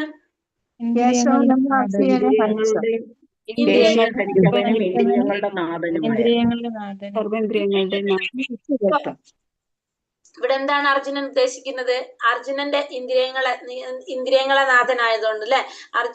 ഭഗവാൻ ആരാണ്? ഋഷികേശനാണ്, ഇന്ദ്രിയങ്ങളുടെ നാഥനാണ്. അപ്പൊ എന്ത് സാധിക്കും? ഭഗവാന് ഇന്ദ്രിയങ്ങളെ നിയന്ത്രിക്കാനായിട്ട് സാധിക്കും. കേശിനിഷൂദന എന്ന് വെച്ചാൽ എന്താണ്? കേശിനിഷൂദന അസുരനെ വധിച്ചതുകൊണ്ട് അതെ, ഇന്ദ്രിയങ്ങളുടെ നാഥനുമായതുകൊണ്ട് സംശയങ്ങൾ എങ്ങനെയാണ് ഒരു അസുരനെ പോലെയാണെന്ന് പറയുന്നത്. അപ്പൊ അർജുനൻ ചിന്തിക്കുന്നത് എന്താണ്? ഒരു അസുരനെ പോലെയാണ് സംശയങ്ങൾ എന്ന് പറയുന്നത്. അപ്പൊ അർജുനന്റെ സംശയങ്ങൾ എപ്രകാരമാണോ കേശിയെ വധിച്ചത്, അതേപോലെ ആ സംശയങ്ങൾ അസുരനാണെന്ന് പറഞ്ഞു. അപ്പൊ അതിനെ ഇല്ലാതാക്കാനായിട്ട് ആർക്ക് സാധിക്കും? ഭഗവാന് സാധിക്കും. അപ്പൊ അതുകൊണ്ടാണ് അർജുനൻ ഭഗവാനെ എന്ത് വിളിക്കുന്നത് ഇവിടെ? ഋഷികേശ എന്നൊക്കെ പറയുന്നത്. അപ്പൊ ത്യാഗത്തിന്റെയും സന്യാസത്തിന്റെയും ഉദ്ദേശം എന്തെന്ന് അറിയാനായിട്ട് ആഗ്രഹിക്കുകയാണ് ഇവിടെ അർജുനൻ. അപ്പൊ ഭഗവാൻ എന്താ പറയുന്നത്? കാമ്യാനാം കർമ്മണാം ന്യാസം സന്യാസം കവയോ വിദുഹു സർവകർമ്മ ഫലത്യാഗം പ്രാഹുസ്ത്യാഗം വിചക്ഷണഃ. ഭഗവാൻ എന്താ പറഞ്ഞത്? ഭൗതിക വാഞ്ചകൾക്ക് വേണ്ടിയുള്ള കർമ്മങ്ങളെ ഉപേക്ഷിക്കുന്നതാണ് സന്യാസം എന്ന് വിദ്വാൻമാർ പറയുന്നു. ഭഗവാൻ പറഞ്ഞതല്ല പറയുന്നത് ഇവിടെ. ഫസ്റ്റ് ഭഗവാൻ പറയുന്നത് വിദ്വാൻമാര് പറയുന്നത് ഭൗതിക വാഞ്ച, ഭൗതികമായിട്ടുള്ള ആഗ്രഹങ്ങൾക്ക് വേണ്ടിയിട്ടുള്ള കർമ്മങ്ങൾ, അതിനെ ഉപേക്ഷിക്കുന്നതാണ് സന്യാസം. ഭൗതികമായിട്ടുള്ള ആഗ്രഹങ്ങൾക്ക് വേണ്ടിയിട്ടുള്ള കർമ്മങ്ങൾ അതിനെ ഉപേക്ഷിക്കുന്നതാണ് സന്യാസം എന്ന് വിദ്വാൻമാര് പറയുന്നു. പിന്നെ സർവകർമ്മങ്ങളുടെയും ഫലങ്ങളെ ഉപേക്ഷിക്കുന്നതിനെയാണ് ബുദ്ധിമാന്മാര് ത്യാഗം എന്ന് പറയുന്നത്. അപ്പോൾ ഇവിടെ പറയുന്നത് വിദ്വാൻമാര് പറയുന്നത് സന്യാസം എന്ന് പറഞ്ഞാൽ ഭൗതിക വാഞ്ചയ്ക്കുള്ള കർമ്മങ്ങളെ ഉപേക്ഷിക്കുന്നതാണ് സന്യാസം എന്ന് വിദ്വാൻമാര് പറയുന്നുണ്ട്. ത്യാഗം എന്ന് ബുദ്ധിമാന്മാര് പറയുന്നത് എന്താണെന്ന് വെച്ചാല് സർവകർമ്മങ്ങളുടെയും ഫലങ്ങളെ ഉപേക്ഷിക്കുന്നതാണ് ത്യാഗം എന്ന് ആര് പറയാണ്? ബുദ്ധിമാന്മാര് പറയുന്നു. അപ്പൊ ഒന്ന് പറയുന്നത് വിദ്വാൻമാര് പറയുന്നു, ബുദ്ധിമാന്മാര് പറയുന്നു പറഞ്ഞിട്ടാണ് 2 കാര്യങ്ങൾ പറഞ്ഞത്. അർജുനന്റെ ചോദ്യത്തിന് എന്താ പറയുന്നത്? ഒന്ന് ഭൗതിക ആഗ്രഹങ്ങൾക്ക് വേണ്ടിയിട്ടുള്ള കർമ്മങ്ങൾ ഉപേക്ഷിക്കുക, അതാണ് സന്യാസം. സർവകർമ്മങ്ങളുടെയും ഫലങ്ങൾ ഉപേക്ഷിക്കുക, അതാണ് ത്യാഗം. കർമ്മത്തിന്റെ ഫലത്തിന് ഉപേക്ഷിക്കുന്നത് ത്യാഗം, പിന്നീട് എന്താണ്? കർമ്മങ്ങളെ ഉപേക്ഷിക്കുന്നത് സന്യാസം. മനസ്സിലായോ? അപ്പൊ ഭൗതിക ആഗ്രഹങ്ങൾക്ക് വേണ്ടിയുള്ള കർമ്മങ്ങൾ ഉപേക്ഷിച്ചു കഴിഞ്ഞാൽ അത് സന്യാസം എന്ന് വിദ്വാൻമാര് പറയുന്നു. ആ കർമ്മത്തിന്റെ ഫലങ്ങൾ ഉപേക്ഷിക്കുന്നതിന് ത്യാഗം എന്ന് ആര് പറയുന്നു? ബുദ്ധിമാന്മാര് പറയുന്നു. എന്നിവിടെ അർജുനനോട് ഭഗവാൻ പറഞ്ഞു കൊടുക്കാണ്. ത്യാജ്യം ദോഷവദിത്യേക കർമ്മ പ്രാഹുർമനീഷിണഃ യജ്ഞദാന തപ കർമ്മന ത്യാജാമിതി ചാപരേ. എല്ലാ കാമ്യകർമ്മങ്ങളും ദോഷകരമാക്കിയാൽ ബുദ്ധിമാന്മാരായ ചിലർ പറയുന്നുണ്ട്. അപ്പൊ എല്ലാ തരത്തിലുള്ള കർമ്മങ്ങളും എങ്ങനെയാണ്? ദോഷകരങ്ങളാണ്. കാമ്യകർമ്മങ്ങൾ എന്ന് വെച്ചാൽ ഫലം ആഗ്രഹിച്ചുകൊണ്ട് ചെയ്യുന്ന എല്ലാ കർമ്മങ്ങളും ദോഷകരമായതുകൊണ്ട് തന്നെ അതിനെ ത്യജിക്കണമെന്ന് ആര് പറയുന്നുണ്ട്? ബുദ്ധിമാന്മാരായ ചിലർ പറയുന്നുണ്ട്. യജ്ഞം, ദാനം, തപസ് എന്നിവ ഒരിക്കലും ഉപേക്ഷിക്കാൻ പാടില്ലെന്ന് ഋഷികൾ അഭിപ്രായപ്പെടുന്നു. അപ്പൊ ഇവിടെ പറയുന്നത് ബുദ്ധിമാന്മാര് പറയുന്നുണ്ട് എല്ലാ കാമ്യകർമ്മങ്ങളും ദോഷകരമായതുകൊണ്ട് അതിനെ ത്യജിക്കണമെന്ന് ബുദ്ധിമാന്മാരായ ചിലർ അഭിപ്രായപ്പെടുന്നുണ്ട്. യജ്ഞവും ദാനവും തപസ്സും ഒരിക്കലും ഉപേക്ഷിക്കാൻ പാടില്ലെന്ന് ചില ഋഷികളും അഭിപ്രായപ്പെടുന്നു. അപ്പൊ ഭഗവാൻ ഇപ്പൊ പറയണ അവിടെ ഇവിടെ തൊടാതെ ഉത്തരം പറയാണ് അല്ലെ. ഒന്ന് പറയണത് ബുദ്ധിമാന്മാര് പറയുന്നുണ്ട് എല്ലാ കാമ്യകർമ്മങ്ങളും ദോഷകരമാണ്, അതിനെ ത്യജിക്കണം. പിന്നെ യജ്ഞവും ദാനവും തപസ് ഒരിക്കലും ഉപേക്ഷിക്കാൻ പാടില്ല എന്ന് ഋഷികൾ പറയുന്നുണ്ട്. എന്നോട് ആര് പറഞ്ഞു കൊടുക്കാണ്? അർജുനനോട് പറഞ്ഞു കൊടുക്കുക. അപ്പൊ ഓരോരുത്തരുടെ അഭിപ്രായങ്ങളാണ് പറഞ്ഞു കൊടുക്കുന്നത്. ഇനി ഭഗവാൻ എന്താണ്? ഭഗവാന്റെ അഭിപ്രായം പറയാൻ പോകാണ് അർജുനന്റെ അടുത്ത്. നിശ്ചയം ശൃണുമേ തത്ര ത്യാഗേ ഭരത സത്തമ ത്യാഗോ ഹി പുരുഷ വ്യാഘ്ര ത്രിവിധ സംപ്രകീർത്തിത. ഹേ ഭാരത ശ്രേഷ്ഠ, ത്യാഗത്തെ കുറിച്ച് എന്റെ വിധി നിർണയം കേൾക്കൂ. പുരുഷ വ്യാഘ്രമേ, ത്യാഗം 3 വിധം എന്നാണ് ധർമ്മശാസ്ത്രങ്ങളിൽ പ്രസ്താവിച്ചിട്ടുള്ളത്. അപ്പൊ ഇനി ഇത്രയും നേരം പറഞ്ഞത് എന്താണ്? എല്ലാവരുടെ അഭിപ്രായങ്ങളാണ് പറഞ്ഞത്. ഇനി എന്റെ അഭിപ്രായം കേൾക്കൂ. ധർമ്മശാസ്ത്രങ്ങളില് 3 വിധത്തിലെ ത്യാഗമുണ്ടെന്നാണ് പറയുന്നത്. അപ്പൊ ഞാൻ ഇനി എന്റെ അഭിപ്രായം പറയാൻ പോകാണ്. അപ്പൊ അർജുനന്റെ അടുത്ത് ഇത്രയും നേരം പറഞ്ഞത് ബുദ്ധിമാന്മാരുടെ വിദ്വാൻമാരുടെ ഒക്കെ അഭിപ്രായമാണ് പറഞ്ഞത്. ഇനി ഭഗവാന്റെ അഭിപ്രായം എന്താണെന്ന് ഭഗവാൻ പറയാണ്. എന്താണ് ഭഗവാൻ പറയുന്നത്? യജ്ഞദാന തപ കർമ്മ നാത്യാജം കാര്യമേവ തത് യജ്ഞോദാനം തപശ്ചൈവ പാവനാനി മനീഷിണാം. യജ്ഞം, ദാനം, തപസ് എന്നീ കർമ്മങ്ങൾ ഉപേക്ഷിക്കേണ്ടതല്ല, അവ അനുഷ്ഠിക്കണം. മഹാത്മാക്കളെ പോലും വിശുദ്ധീകരിക്കുന്നതാണ് ഇത് 3. ഇപ്പൊ യജ്ഞവും ദാനവും തപസ്സും നമ്മൾ ഒരിക്കലും എന്ത് ചെയ്യേണ്ടതല്ല? ഉപേക്ഷിക്കേണ്ടതല്ല. ഇത് 3 നമ്മൾ അനുസരിക്കേണ്ടതാണ്, അനുഷ്ഠിക്കേണ്ടതാണ്. കാരണം മഹാത്മാക്കളെ പോലും വിശുദ്ധീകരിക്കുന്നതാണ് ഇത് 3. അപ്പൊ നമ്മളിത് ഒഴിവാക്കേണ്ടതല്ല, നമ്മൾ ഇത് എന്ത് ചെയ്യേണ്ടതാണ്? അനുഷ്ഠിക്കേണ്ടതാണ്. കാരണം മഹാത്മാക്കളെ പോലും എന്ത് ചെയ്യുന്നതാണ്? വിശുദ്ധീകരിക്കുന്നതാണ് ഇതെല്ലാം. അപ്പൊ നമ്മൾ യജ്ഞവും ദാനവും തപസ്സും ഇതൊക്കെ നമ്മൾ ഉപേക്ഷിക്കാൻ പാടില്ല, അനുഷ്ഠിക്കണം. മഹാത്മാക്കളെ പോലും വിശുദ്ധീകരിക്കുന്നതാണ് ഇത് 3. കലിയുഗത്തിൽ പറഞ്ഞിരിക്കുന്ന യജ്ഞം ഏതാണ്? കലിയുഗത്തിലെ യജ്ഞം ഇവിടെ എന്താ പറഞ്ഞത്? ജപയജ്ഞം. അതായത് അപ്പൊ കലിയുഗത്തിൽ നമ്മൾ ചെയ്യേണ്ട യജ്ഞമാണ് നാമജപം. അപ്പൊ അത് നമ്മളെ ജപയജ്ഞം, അത് നമ്മൾ അനുഷ്ഠിക്കേണ്ടതാണ്. അത് മഹാത്മാക്കളെ പോലും ശുദ്ധീകരിക്കുന്നതാണെന്ന് പറഞ്ഞു. അപ്പൊ നമ്മൾ എന്ത് ചെയ്തിരിക്കണം? നമ്മൾ ഇതൊക്കെ അനുഷ്ഠിച്ചു പോരേണ്ടതാണ്, ഉപേക്ഷിക്കേണ്ടതല്ല. ഏതാന്യാപിതു കർമാണി സംഘം ത്യക്താ ഫലാനി ച കർത്തവ്യാനീതി മേ പാർത്ഥ നിശ്ചിതം മതമുത്തമം. പക്ഷെ എങ്ങനെയാണ് ചെയ്യേണ്ടത്? ആസക്തിയോ ഫലോദ്ദേശ്യമോ കൂടാതെ അനുഷ്ഠിക്കപ്പെടേണ്ടതാണ് ഈ കർമ്മങ്ങൾ. അപ്പൊ നമ്മൾ ഒന്നിനെയും ഒഴിവാക്കേണ്ടതല്ല, നമ്മൾ അനുസരിക്കേണ്ടതാണ്, അനുഷ്ഠിക്കേണ്ടതാണ്. അപ്പൊ അതെങ്ങനെ ചെയ്യണമെന്ന് മാത്രം? ആസക്തി ഇല്ലാതെ ഫലം ഉദ്ദേശിക്കാതെ ചെയ്യണം നമ്മൾ ഇതൊക്കെ അനുഷ്ഠിക്കാനായിട്ട്. ഹേ പാർത്ഥ, കർത്തവ്യ നിർവഹണം എന്ന നിലയിലാണ് അവ നിറവേറ്റുന്നത്. ഇതാണ് എന്റെ അന്തിമമായ അഭിപ്രായം. അപ്പൊ യജ്ഞവും ദാനവും തപസ്സും ഇതൊക്കെ നമ്മൾ ചെയ്യേണ്ടതാണ്. പക്ഷെ അതെങ്ങനെ ചെയ്യണമെന്ന് ഭഗവാൻ 6ാമത്തെ ശ്ലോകത്തിൽ പറഞ്ഞു തരാണ്. ആസക്തി ഇല്ലാതെ ഫലോദ്ദേശം കൂടാതെ അനുഷ്ഠിക്കേണ്ടപ്പെടേണ്ടതാണ് ഈ കർമ്മങ്ങൾ. ഇത് ഒരു കർത്തവ്യ നിർവഹണം എന്ന നിലയിൽ ഇത് നമ്മുടെ കർത്തവ്യമാണ്, നമ്മുടെ ഉത്തരവാദിത്തമാണെന്ന് ചിന്തിച്ചിട്ടായിരിക്കണം നമ്മൾ അത് ചെയ്യേണ്ടത് എന്നാണ് ഭഗവാന്റെ അന്തിമമായ അഭിപ്രായം. അപ്പൊ ഭഗവാൻ ഇവിടെ പറയുന്നത് യജ്ഞവും ദാനവും തപസ്സും അനുഷ്ഠിക്കേണ്ടതാണ്, അത് ഉപേക്ഷിക്കേണ്ടതല്ല. പക്ഷെ അത് എങ്ങനെ ചെയ്യണം? അതിൽ ആസക്തി ഇല്ലാതെ ഫലോദ്ദേശ്യമോ കൂടാതെയാണ് അത് അനുഷ്ഠിക്കേണ്ടത്. അങ്ങനെ ചെയ്യുകയാണെങ്കിൽ എന്തുണ്ടാവില്ല എന്ന് പറഞ്ഞു? അത് കർത്തവ്യ നിർവഹണം എന്ന നിലയിലായിരിക്കണം അത് നിറവേറ്റേണ്ടത് എന്നാണ് ഭഗവാന്റെ അഭിപ്രായം എന്ന് ഭഗവാൻ ഇവിടെ പറഞ്ഞു തന്നു. നിയതസ്യസു സന്യാസ്യ കർമ്മണോ നോപപത്യത്തെ മോഹത്തസ്യ പരിത്യാഗ താമസാ പരികീർത്തിതഃ. നിയത കർമ്മങ്ങളെ ഒരിക്കലും ഉപേക്ഷിച്ചുകൂടാ. വ്യാമോഹം കൊണ്ട് അങ്ങനെ ചെയ്യുന്നുവെങ്കിൽ ആ ത്യാഗം തമോ ഗുണത്തിലുള്ളതാണ്. അപ്പോ ഇനി ത്യാഗത്തെ കുറിച്ച് പറയാണ്. 3 തരത്തില് ത്യാഗം എന്ന് ഭഗവാൻ പറഞ്ഞു അല്ലെ. തമോ ഗുണത്തിലുള്ള ത്യാഗം എന്താണ്? നിയത കർമ്മങ്ങള്, നമുക്ക് പറഞ്ഞിട്ടുള്ള കർമ്മങ്ങള് നമ്മൾ ഒരിക്കലും ഉപേക്ഷിക്കാൻ പാടില്ല. അത് ഉപേക്ഷിക്കുകയാണെങ്കിൽ നമ്മൾ ചെയ്യുന്നത് എന്താണ്? തമോ ഗുണത്തിലുള്ള ത്യാഗമാണ്. നമ്മൾ പറഞ്ഞു അർജുനന്റെ അടുത്ത്, ഭഗവാൻ പറഞ്ഞത് ഓർമ്മയില്ല? അർജുനന്റെ അടുത്ത് നീ യുദ്ധം ചെയ്യാതിരിക്കുകയാണെങ്കിൽ നീ എന്തായിട്ട് മാറുന്നു പറഞ്ഞു? തമോ ഗുണത്തിൽ, ആസുരിക സ്വഭാവത്തിലേക്ക്, ആസുരികമായ ഗുണത്തിലേക്ക്, അതായത് തമോ ഗുണത്തിൽ വരും എന്ന് പറഞ്ഞു അല്ലെ അർജുനന്റെ അടുത്ത്. കാരണം അർജുനന്റെ എന്താണ് അർജുനന്റെ നിയതമായ കർമ്മം യുദ്ധം ചെയ്യുക എന്നുള്ളത്. അത് ചെയ്യാതിരിക്കുമ്പോഴാണ് നീ എന്താവുന്നതെന്ന് പറഞ്ഞു, ദൈവികത്തിൽ നിന്ന് നീ അസുരത്തിലേക്ക് പോകുന്നവർ. അപ്പൊ അത് തമോ ഗുണത്തിലുള്ള ത്യാഗമായിട്ട് മാറും. അപ്പൊ കർമ്മം ഉപേക്ഷിക്കുമ്പോ, നീ ചെയ്യാതിരിക്കുമ്പോഴാണ് എന്ത് വരുന്നത്, അങ്ങനെ ചെയ്യുന്നുവെങ്കിൽ ആ ത്യാഗം തമോ ഗുണത്തിലാണ്. അപ്പൊ നിയത കർമ്മങ്ങൾ നമ്മൾ ഒരിക്കലും ഉപേക്ഷിക്കാൻ പാടില്ല. അങ്ങനെ ചെയ്തു കഴിഞ്ഞാൽ അത് ഏത് തരത്തിലുള്ള ത്യാഗമായിട്ട് മാറും, തമോ ഗുണത്തിലുള്ള ത്യാഗമായിട്ട് മാറും. ദുഃഖമിത്യേവ യത് കർമ്മ കായ ക്ലേശാഭയാത് ജത് സകൃത്വ സ്വരാജ്യസം ത്യാഗം നൈവ ത്യാഗഫലം ലഭയത്. നിയത കർമ്മങ്ങൾ ക്ലേശകരമാണെന്ന് വെച്ചോ ബുദ്ധിമുട്ടായി കണക്കാക്കിയോ ചെയ്യാതെ വിടുന്നത് രാജസികമായ ത്യാഗമാണ്. ഇത്തരം പ്രവൃത്തി ഒരിക്കലും ത്യാഗത്തിന്റെ ഉന്നതിയിലേക്ക് നയിക്കില്ല. അപ്പൊ നമ്മൾ ഇതിന്റെ ഒക്കെ ലക്ഷ്യം എന്താണ്, ആത്മസാക്ഷാത്കാരം, ആത്മീയമായ ഉന്നതി. അപ്പൊ ഈ നിയത കർമ്മങ്ങൾ നമുക്ക് ക്ലേശകരമാണെന്ന് വെച്ചിട്ട് അല്ലെങ്കിൽ ബുദ്ധിമുട്ടാണ്, നമ്മൾ ചെയ്യേണ്ടതായിട്ടുള്ള നമ്മുടെ കർമ്മങ്ങള് നമുക്ക് വളരെ ബുദ്ധിമുട്ടാണ് ചെയ്യാനായിട്ട്, അല്ലെങ്കിൽ നമുക്കത് കണക്കാക്കി ബുദ്ധിമുട്ടാണ്, അല്ലെങ്കിൽ എന്താ പറയാ ചെയ്യാനായിട്ട് പറ്റുന്നില്ല എന്നൊക്കെ വിചാരിച്ചിട്ട് ചെയ്യാതെ വിട്ടു കഴിഞ്ഞാൽ അത് എന്തായിട്ട് മാറും, രാജസികമായിട്ടുള്ള ത്യാഗമായിട്ട് മാറും. അത്തരത്തിലുള്ള പ്രവൃത്തി ഒരിക്കലും എന്ത് ചെയ്യുന്നില്ല, ത്യാഗത്തിന്റെ ഉന്നതിയിലേക്ക് നമ്മളെ നയിക്കുന്നില്ല എന്ന് പറയണം. കാര്യമിത്യേവ യത് കർമ്മ നിയതം ക്രിയത്തെ അർജുന സംഘം ത്യക്ത ഫലം ചൈവ സ്യാത്യാഗ സ്വാത്വികോ മതഃ.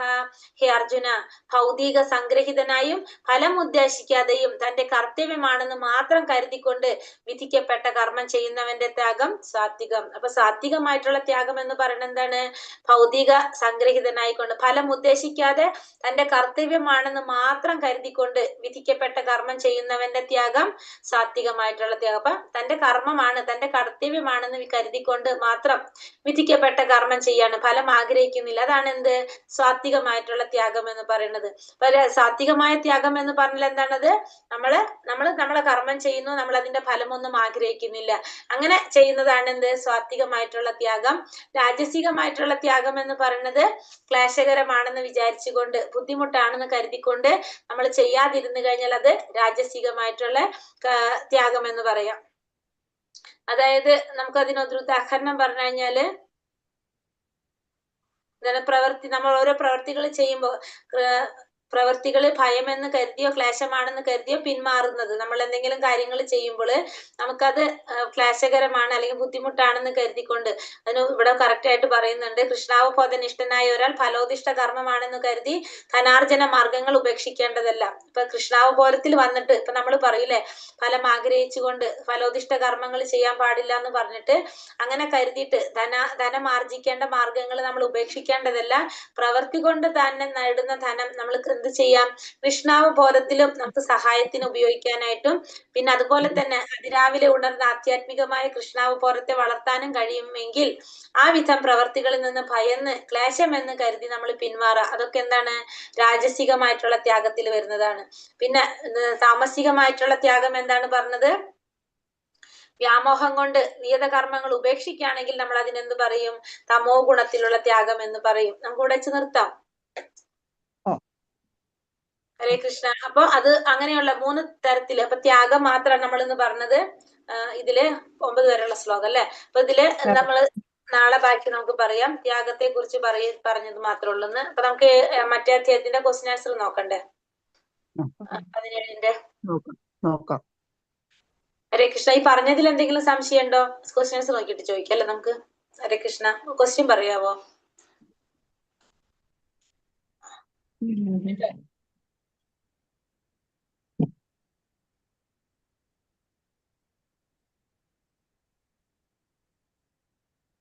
ക്വസ്റ്റ്യൻ ഏതാണ്? ശ്ലോകം 1 ഭഗവാനോട് അർജുനൻ ചോദിക്കുന്ന ചോദ്യം എന്താണ്? എന്താണ് ചോദ്യം? ശാസ്ത്രവിധികളൊന്നും അനുസരിക്കാതെ എന്താണ് പറഞ്ഞത്, താങ്കൾ സ്വന്തം ഇഷ്ടത്തിന് ചോദിക്കുന്നത്. അടുത്ത സത്വരജ തമോ ഗുണങ്ങളിൽ എന്താണ് അവരിൽ കാണുന്നത്? അടുത്ത ചോദ്യം എന്താണ്? അടുത്ത ശ്രദ്ധ എന്നാൽ എന്താണ് അർത്ഥമാക്കുന്നത്? വിശ്വാസം. അടുത്തത് ലോകം 4 എന്താണ് പറയുന്നത്? എന്താ പറയുന്നത്? സാത്വികരായ ജനങ്ങൾ ദേവന്മാരെയും രാജ ഉം. രാജസികൾ അസുരന്മാരെയും തമോ ഗുണ പ്രധാനികൾ ഭൂതപ്രേതങ്ങളെയും ആരാധിക്കുന്നു. അടുത്ത ക്വസ്റ്റ്യൻ. അടുത്തത് ഓരോ ഗുണത്തിലുള്ളവരുടെ ഓരോ ഭക്ഷണശീലങ്ങൾ. ഗുണത്തിലുള്ളവരുടെ ഭക്ഷണശീലങ്ങൾ. പറഞ്ഞോ. ഞാൻ എന്റെ മൊബൈൽ എടുക്കട്ടെ ഒന്ന്. ഞാൻ നിങ്ങൾ പതുക്കെ പറയാ ക്വസ്റ്റ്യൻ. ഞാൻ എന്റെ മൊബൈൽ എന്റെ അടുത്തില്ലാത്തതുകൊണ്ടാണ് നിങ്ങളോട് പറയാൻ പറഞ്ഞത്. ഹരേ കൃഷ്ണ, ഒരു സെക്കൻഡ്. ഭഗവാന് സമർപ്പിച്ച ആഹാരം. സാത്വികന് ദീർഘായുസും നിലനിൽപ്പിനെ ഭഗവാന് സമർപ്പിച്ച ആഹാരം സാത്വിക സ്വാഭാവികൾക്ക് ഇഷ്ടം. കയ്പ്, പുളിപ്പ്, ഉപ്പ് രസം, കടുത്ത ചൂട്, എരിവ്, വരൾച്ച എന്നിവ കൂടുതലുള്ള ആഹാരം രാജസ സ്വാഭാവികൾക്ക് ഇഷ്ടം. ഉച്ഛിഷ്ടവും തൊടാൻ കൊള്ളാത്തതുമായ ആഹാരം താമസ പ്രകൃതികൾക്ക് ഇഷ്ടം. 3 കൂട്ടരുടെ സ്വഭാവത്തെ കുറിച്ച്, ഭക്ഷണ രീതിയെ കുറിച്ച് നമ്മൾ പറഞ്ഞു അല്ലെ. ഇനി അടുത്തത് യജ്ഞത്തെ കുറിച്ച്. ഭഗവാന് നിവേദിക്കുന്നത് സാത്വികർ. ഗർഭ കാട്ടാനായി ദാനം ചെയ്യുന്നത് രാജസ സ്വഭാവികൾ. അനർഹർക്ക് ദാനം കൊടുക്കുന്നത് താമസ സ്വഭാവികൾ. മാതാജി ഏതിന്റെ ആൻസറാ പറഞ്ഞത്? ഇപ്പൊ പറഞ്ഞത് ഓരോ സശ്രദ്ധമായും വേദപ്രതിപ്രകാരം കർത്തവ്യബോധത്തോടെ അനുഷ്ഠിക്കപ്പെടുന്ന യജ്ഞം സാത്വികം. അതെന്ന് മാതാജി അതോ എനിക്ക് മനസ്സിലായല്ലോ. ഓരോ ഗുണത്തിലുള്ളവരുടെ ദാനമാ പറഞ്ഞത്. ശരി ശരി. ഭൗതികമായ ഏതെങ്കിലും പ്രയോജനത്തിന് വേണ്ടിയോ ഗർവ് കാട്ടാനോ അനുഷ്ഠിക്കുന്ന യജ്ഞം രാജസം. രാജസികം. വേദോക്ത വിധി അനുസരിക്കാതെയും പ്രസാദ വിതരണവും മന്ത്രോച്ചാരണവും പൂജാരി ദക്ഷിണ ഇവയില്ലാതെയും വിശ്വാസമില്ലാതെയും ചെയ്യുന്നത് താമസം. താമസികമായിട്ടുള്ള യജ്ഞം. പിന്നെ അത് കഴിഞ്ഞിട്ട് 3 തരത്തിലുള്ള ദാനം. തപസ്. ദാനം പറഞ്ഞു അല്ലെ? പറഞ്ഞു. ഇനി തപസ് ഓരോ ഗുണത്തിലുള്ളവരുടെ തപസ്. പരമപുരുഷന് സമർപ്പിക്കുന്നത് സാത്വികർ. മറ്റുള്ളവരെ ആകർഷിക്കാനും ആദരവും സഹായവും പറ്റാൻ വേണ്ടിയുള്ളത് രാജസം. സ്വയം പീഡിപ്പിച്ചോ അന്യരെ നശിപ്പിക്കാനോ ചെയ്യുന്ന തമസ് തമോ ഗുണത്തിലുള്ള. 3 വിധത്തിലുള്ള തപസ്സുകൾ ഏതൊക്കെയാണ്? യജ്ഞം, തപസ്, ദാനം, മാനസികം. യജ്ഞല്ല മാതാജി. 3 തരത്തിലുള്ള തപസ്. ശാരീരിക തപസ്, മാനസിക തപസ്. ഓം തത് സത്ത് എന്നത് എന്തിനെ സൂചിപ്പിക്കുന്നു? കർമ്മങ്ങളുടെയും പരിപൂർണതയെ. പരമനിരപേക്ഷ സത്യത്തെ ഭഗവാനെ സൂചിപ്പിക്കുന്നതാണ് ഓം തത് സത്. ശ്ലോകം 28 എന്താ പറയുന്നത്? യജ്ഞവും ദാനവും തപസ്സും അസത്ത് എന്നറിയപ്പെടുന്നു. ശരീരങ്ങളായ ഇത്തരം കർമ്മങ്ങൾ ഇഹലോകത്തിലും പരലോകത്തിലും നിഷ്പ്രയോജനങ്ങളാണ്. അതെ, ഭഗവാനെ വിശ്വാസം ഇല്ലാതെ നമ്മള് എന്ത് ചെയ്താലും എന്ത് കാട്ടിയാലും അതൊക്കെ എന്താണ്? നിഷ്പ്രയോജനങ്ങളാണ്. നമ്മളെ സമയം പോകാന്നല്ലാണ്ട് അതുകൊണ്ടൊന്നും യാതൊരു പ്രയോജനം ഉണ്ടാകുന്നില്ല. ഹരേ